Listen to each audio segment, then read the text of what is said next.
बताने जा रही हूँ हमारे एलिमेंट हाइड्रोजन के बारे में। तो ये है हमारा एलिमेंट हाइड्रोजन। इसका सिंबल होता है H। पीरियोडिक टेबल में सबसे पहला एलिमेंट है। अब हम लिखते हैं इसका एटॉमिक नंबर। तो साइड में तो इसका एटॉमिक नंबर है 1 और एटॉमिक मास है 1.007 AMU।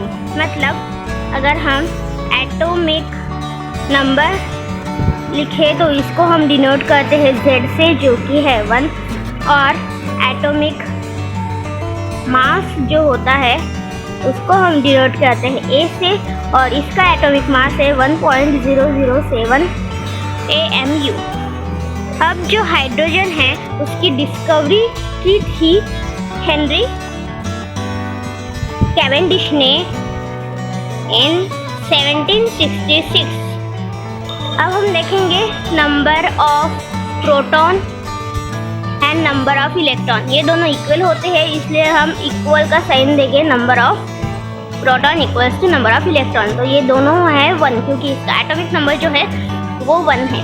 और अगर हम न्यूट्रॉन में जो सिंबल है वो है N, और हाइड्रोजन में ये है 0, बिकॉज इसके फॉर्मूले में number of neutron is equals to atomic mass minus Z, मतलब एटॉमिक नंबर होता है। इसके लिए इसका जो नंबर ऑफ न्यूट्रॉन है वो 0 है। जो हाइड्रोजन है उसका ग्रुप मतलब फर्स्ट ग्रुप में और पीरियड में भी वो फर्स्ट ही एलिमेंट है, और ये ब्लॉक मतलब S ब्लॉक से बिलोंग करता है। और जो ग्रुप 1 है उसको हम अल्कली मेटल भी बोलते हैं।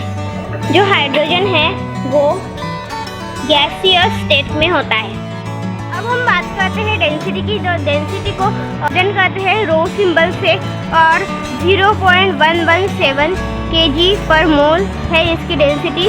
और अगर हम इसे कन्वर्ट करना चाहें kg पर cm क्यूब में, तो फिर इसकी डेंसिटी हुई 0.08375 है। वो कलरलेस है, मतलब जो गैसियस स्टेट में है उसको कोई कलर नहीं है। उसका इलेक्ट्रॉनिक कॉन्फ़िगरेशन मतलब सादे इसमें है 1। और अगर हम आऊ भाऊ इलेक्ट्रॉनिक कॉन्फ़िगरेशन ले तो वो है 1s1। क्योंकि ये S ब्लॉक में है इसलिए 1s, और इसकी जो कैपेसिटी है वो 1 है क्योंकि इसका एटॉमिक नंबर 1 है। और ये जो है वो एक ही सबशेल को दिखाता है। ये जो है इसमें इलेक्ट्रॉन पर शेल है।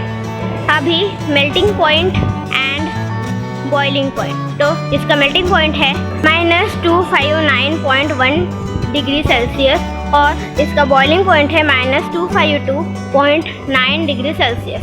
अगर हम एटॉमिक रेडियस की बात करें तो एटॉमिक रेडियस ये पिकोमीटर और नैनोमीटर इन सब यूनिट में आती है। तो हम नैनोमीटर, अगर हम नैनोमीटर में ले तो इसकी एटॉमिक रेडियस होंगी 0.037 नैनोमीटर।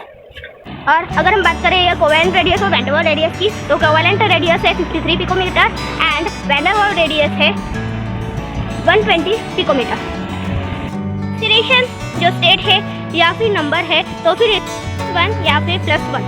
इसकी आयोनाइजेशन एनर्जी है 13.59844 eV, और इलेक्ट्रॉन एफिनिटी है 2.8 kg mole inverse.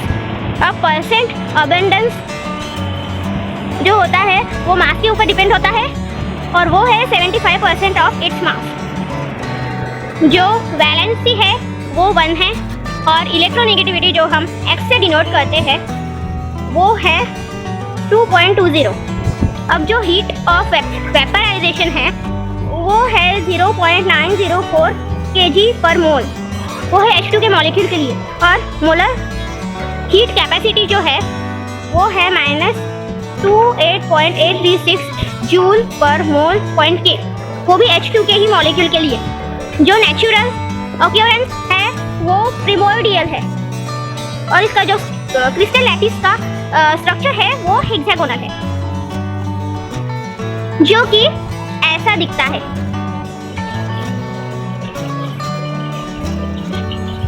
Okay, magnetic order मतलब जो मैग्नेट है वो डायामैग्नेटिक है, और ये जो मैग्नेटिक ऑर्डर होती है वो इलेक्ट्रॉनिक कॉन्फ़िगरेशन पर डिपेंड करती है।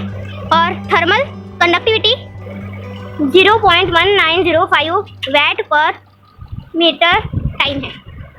स्पीड ऑफ साउंड 1310 मीटर पर क्यूब है, क्योंकि ये गैस है और इसका टेम्परेचर 27 डिग्री सेल्सियस है। मोलर मैग्नेटिक सब्सिबिलिटी जो है वो माइनस में है, -3.98 इंटू 10⁻⁻⁶ cm³ पर मोल। इसके आइसोटोप्स होते हैं H1, H2 और H3। तो इसमें H1 और H2 ये दो स्टेबल होते हैं और H3 जो है वो स्टेबल नहीं होता। तो ये था पूरा हाइड्रोजन का स्ट्रक्चर जो कि मैंने एक ही वीडियो में आपको बता दिया। So please for more videos support my channel.